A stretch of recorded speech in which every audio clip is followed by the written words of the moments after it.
Outdoor play. Any open or wooded space is an opportunity to create an outdoor environment for young children. Utilize the material that's local and natural to the environment and adapt it to the children's use. Logs can be used for many things. Stepping stones, benches, tables, chairs, depending on the need. Rocks for climbing or containing. Mounds of dirt for exploring a new point of view. Use what you have readily available to design a landscape that incorporates all of the developmental needs of the child. They must have playhouses or other structures that children can change, adapt, reconfigure, impose their own meaning on, and use to expand their imagination. Dramatic play structures should be very simple and basic in design and construction.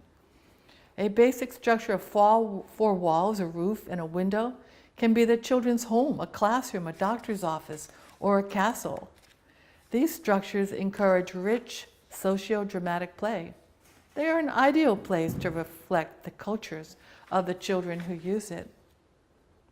The outdoor wild area contains various opportunities for children to collect objects from nature.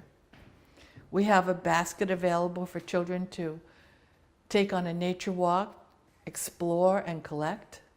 If you do not have an interesting yard, you can make it one by importing nature with pine cones and leaves and rocks and shells and water and sand and plants. Set out bird feeders and a bird bath to attract wild birds. Maximum effort. Young children need opportunities to test their strength. They enjoy moving heavy objects. This desire can be met easily outdoors with a heavy wheelbarrow, a wagon, filling baskets, dumping. This is all purposeful movement and building. Children need to construct their own ideas through the movement of objects. Rocks, blocks, and small timbers provide natural building material. Acorns, pineapples, pine cones, and leaves become part of the story. When you're planning an environment for young children, we're reminded to include both an open indoor space with a free-flowing outdoor space, and within that outdoor space, provide a sunny area for a children's garden. A children's garden is made up of a few key considerations. The garden is centered around the playhouse.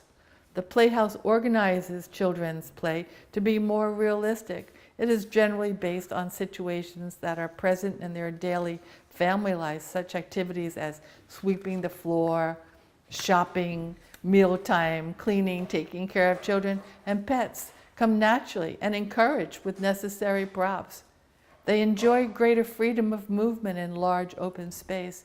Take some time to plan and design your outdoor environment. A plan for the children's garden includes areas of high sensory contrast of shape, color, and texture. A beautiful flower garden for cutting will attract insects as well as children. The flowering plants and an assortment of interesting butterfly attracting plants will provide interest and opportunities to inspire conversation and interest. An area for growing fragrant herbs and colorful vegetables is important. A children's garden includes square-foot gardens for teaching sustainable living through growing your own vegetables, and toddlers can certainly participate on many levels. Their activities include watering, planting seeds, harvesting, and cleaning. You may want to plant fruit trees that can be picked and utilized at snack time, an area for composting, an area for a pond or animal care, a wild area for feeding birds. You can provide a bird bath for birds, but a small pond, even a few inches deep, will provide hours of fascination as children sit on a rock or crouch to watch fish, frogs, and insects flourish in the garden. The care of animals is something that young children can share in as they learn the gentle lessons of touch. The care of others and their connection to the earth fosters a deep foundation of interconnection for all living things, and they are thrilled in the discovery of new life. Children need opportunities to maximize their effort, and the garden is the perfect environment to explore these boundaries. Wheelbarrows to push, wagons to pull, pulleys to hoist, and hills to traverse. Children need lots of opportunities outside to develop cooperative and collaborative relationships, and the outdoor provides many situations which require another person, such as carrying a heavy pail, pulling a wagon, carrying a basket of weeds, cleaning, and so on.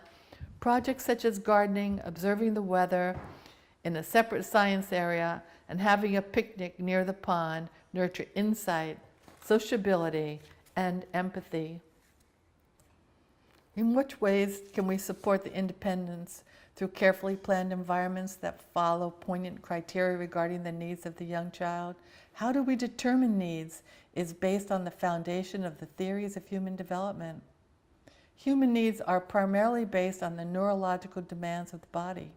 Human intelligence develops through experiences in the environment, and human sentiment develops in humans who have been surrounded by an environment of love which nurtures consciousness to unfold in the personality.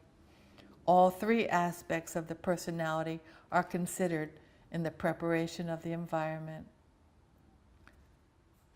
Neurologically, space for free exploration supports the neurological need for physical development.